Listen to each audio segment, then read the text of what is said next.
আজকে আমাদের নির্ধারিত বিষয় ছিল তিনটি: প্রধানমন্ত্রীর মেয়াদ, সংবিধান এবং রাষ্ট্রের মূলনীতি এবং নির্বাচনী এলাকা নির্ধারণ। কিন্তু যেহেতু গতকালকের আলোচনায় রাষ্ট্রপতির নির্বাচন প্রক্রিয়া নিয়ে আলোচনা সমাপ্ত হয়নি, সেহেতু আমরা সেটা দিয়ে শুরু করেছিলাম, যেটাও আমাদের এজেন্ডার মধ্যে ছিল।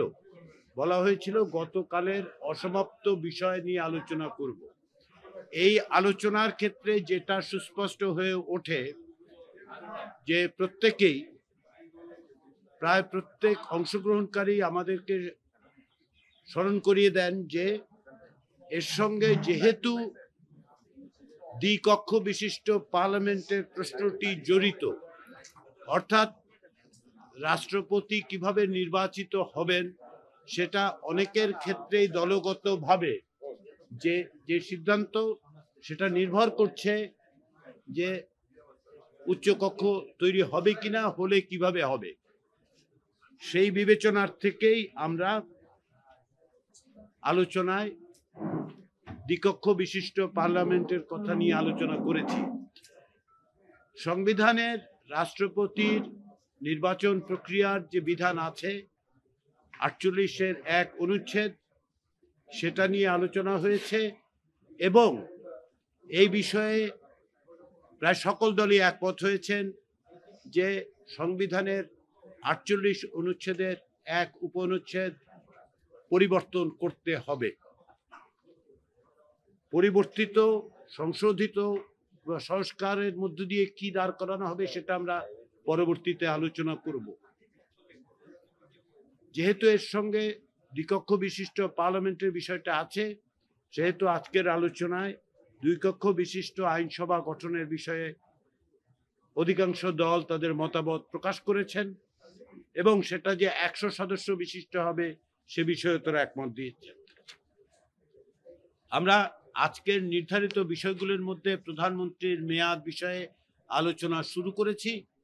এখানে 2 মেয়াদের বেশি প্রধানমন্ত্রী একই ব্যক্তি থাকতে পারবেন না, সেই প্রস্তাব নিয়ে আলোচনা হয়েছে।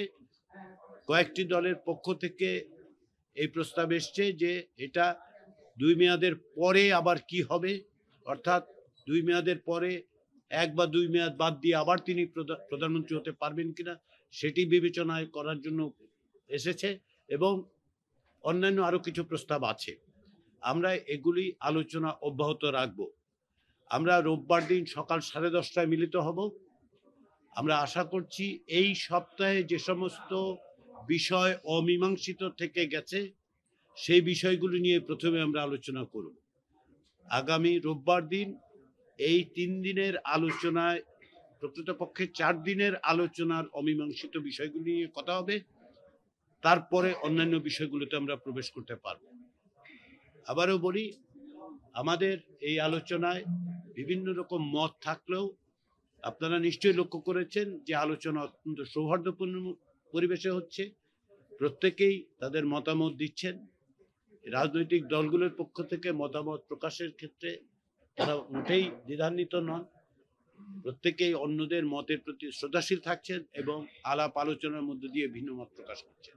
আমরা আশা করছি সেটা অবশ্যই অব্যাহত থাকবে এবং আমরা আগামী সপ্তাহে আরো কিছু বিষয়ে একমত হওয়ার জায়গায় তৈরি হতে পারবো। যেমন আজকে আমরা এটা এক জায়গায় এসেছি যে রাষ্ট্রপতি নির্বাচনের যে পদ্ধতি আছে সেই পদ্ধতি পরিবর্তন করা প্রয়োজন। সবাইকে ধন্যবাদ। দ্বিকক্ষ বিষয়ে অধিকাংশ দল দ্বিকক্ষ বিশিষ্ট আইনসভা প্রতিষ্ঠার ব্যাপারে একমত হয়েছে 100 সদস্য বিশিষ্ট হওয়ার ক্ষেত্র। আবারও বলি, অধিকাংশ দল, এর অর্থ এই নয় যে আমরা এই মুহূর্তে এটাকে ঐকমত্য বলে বলবো, কারণ হচ্ছে কিছু কিছু আলোচনার সংশ্লিষ্ট বিষয় আছে, এগুলির সাথে সংশ্লিষ্ট বিষয়গুলো নিষ্পত্তি না করে এগুলোকে ঐকমত্য দাবি করলে সেটা অতিরঞ্জন হবে এবং তাতে করে ভুল বোঝাবুঝির অবকাশ আছে। আমরা কোনো অবস্থাতেই সেটা চাচ্ছি না।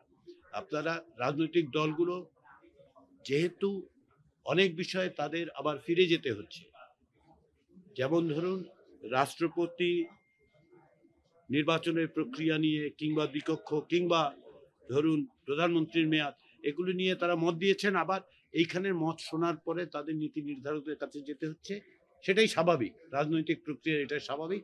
সেই প্রক্রিয়ার মধ্য দিয়ে আমরা অগ্রসর হচ্ছি। আমি আবার সবাইকে ধন্যবাদ জানাচ্ছি। বিভিন্ন না, এক মিনিট, আমি প্রশ্ন নিচ্ছি না এই কারণে নয়। আমি আসলে এখানে অনেক রাজনৈতিক দলের নেতৃবৃন্দ। অনেক বিষয় তো আপনাদের মধ্যে একটা কনসেনসাস একটা কাছাকাছি পৌঁছেছেন। এখন কোন বিষয়ে যদি কনসেনসাস তৈরি না হয় সেক্ষেত্রে সেই বিষয়গুলোর ভবিষ্যৎ কি হতে পারে?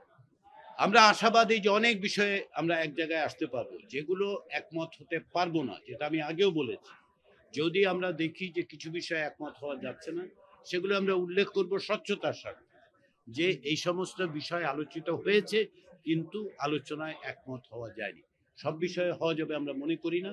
এটা একটা অসম্ভব প্রত্যাশা হবে। হলে ভালো হতো, কিন্তু হবে না, এটা আমরা জানি। বাস্তবতার বিবেচনায় আমরা মনে করি যে অধিকাংশ বিষয়ে বা গুরুত্বপূর্ণ বিষয়ে আমরা একমতের জায়গায় আসতে পারবো। সেই চেষ্টাটা সকলের দিক থেকে আছে, রাজনৈতিক দলগুলোর থেকে আছে, আমাদের দিক থেকে ঐক্যমত কমিশনের পক্ষ থেকে তো অবশ্যই আছে। তো আমাদেরকে যে কোনো আলোচনায় যেটা, সেটা হচ্ছে সময় লাগছে, কিন্তু খুব দীর্ঘ সময় লাগছে না, কিন্তু আমরা আলোচনা করছি।